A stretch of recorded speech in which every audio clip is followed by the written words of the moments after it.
Une rue quelconque dans une grande ville, deux amis, Evelyne et Gabriel, se retrouvent après 3 années de séparation. Ma nouvelle voiture est au coin de la rue. C'est toujours la même que la dernière fois? Non! Elle s'est fait voler la précédente par le boucher, qui ne supportait pas qu'elle soit devenue végétarienne. De toute façon, comme elle était en mauvais état, elle aurait dû la changer un jour ou l'autre, alors... Quelques mètres plus loin, au coin de la rue, une vieille dame promène son chien.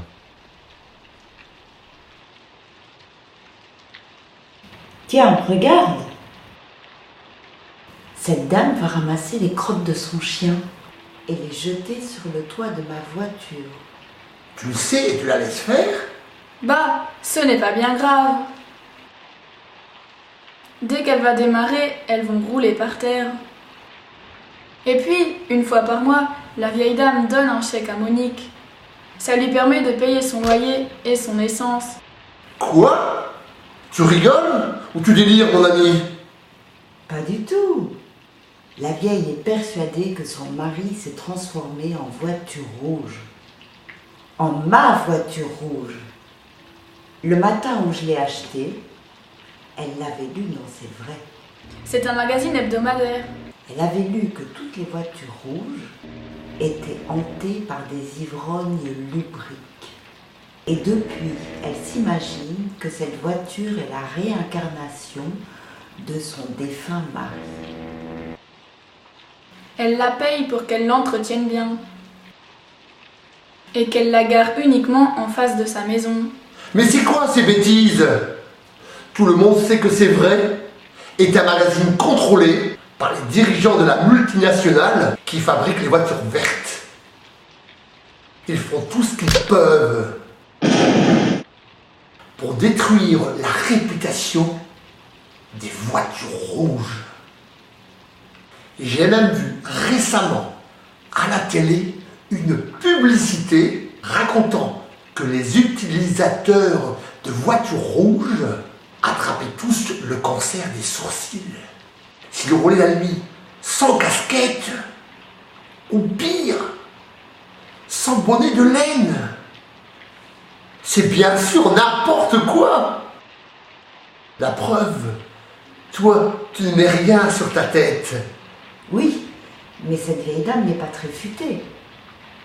Ils continuent ainsi leur conversation quelques minutes, pendant que la vieille dame ramasse les crottes, les jette sur le toit de l'auto et continue sa route. De l'autre côté du trottoir, un commerçant discute avec un gamin des bienfaits du jus de pomme. Moi, ma grand-mère, elle ne m'aurait jamais laissé sortir sans boire 1 litre de jus de pomme. Je m'en fous. Elle me disait, pour devenir un homme, il faut boire le jus de pomme. La mienne ne boit que du Ricard.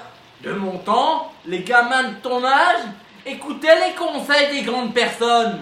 Moi, je t'emmerde. Hors de ma vue, petit voyou. Et puis, si tu continues de me faire chier, j'irai faire mes courses ailleurs. C'est décidé. J'arrête de travailler pour ces quelques personnes qui m'emmerdent. C'est décidé. Je pars en Normandie, le pays de la pomme, et j'ouvre une boîte de nuit. À moi les petites femmes et les nuits d'ivresse. Je t'embauche comme garde du corps. Combien? Pardon? Combien quoi? T'es con ou quoi? Combien tu me payes pour être ton garde du corps? Pardon? Alors, combien? 1 000 € par mois, nourri et logé, Ok, top là. et 2 semaines de vacances à Las Vegas. Je vole la voiture rouge du coin et on part illico en Normandie. Impossible. Cette voiture doit rester dans la rue. Ma pauvre mère se laisserait mourir de faim si elle ne voyait plus mon père quand elle promène Dongo. C'est qui Dongo?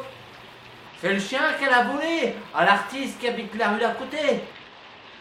Ok, c'est toi le patron. Mais démerde-toi pour trouver une bagnole. Partons plutôt en train. Tchou tchou tchou tchou tchou tchou. Je file chercher mes économies et nous serons déjà loin.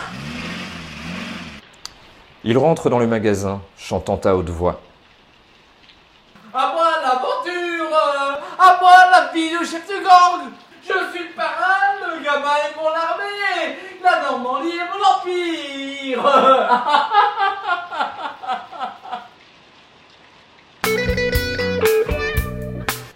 Evelyne et Gabriel sont toujours occupés à palabrer. Tu roules toujours en voiture jaune? Non! Depuis 2 ans, je suis devenu un inconditionnel des voitures bleues. Avant ça, j'avais essayé les jaunes, les rouges, les noires et les blanches. Et les vertes? Il ne faut pas exagérer, mes amis. Je sais, parfois, j'ai des drôles de goût. Mais de là à rouler en voiture verte,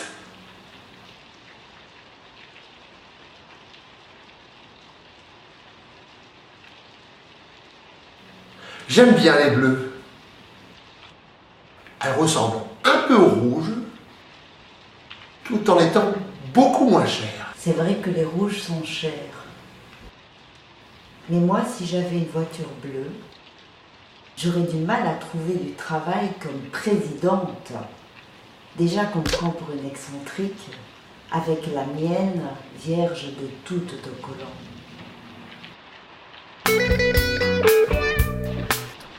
La fin de la journée arrive. Le gamin, ne voyant toujours pas ressortir le vendeur, se dirige vers Evelyne et Gabriel. Alors, mon garçon, salut Evelyne. Je suis devenue le garde du corps de l'épicier.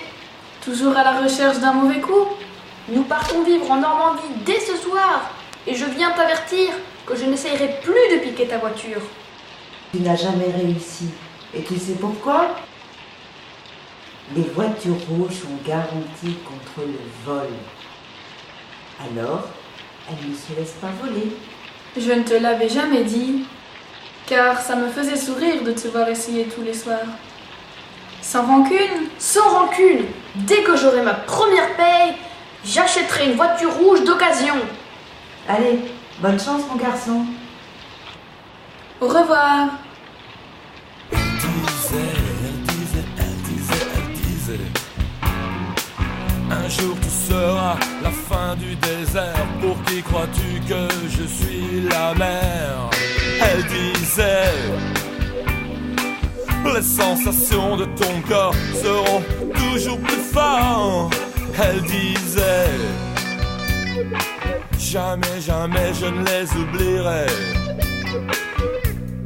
Il pensait sur la rivière, babe, la fin du dessert sera toujours amère.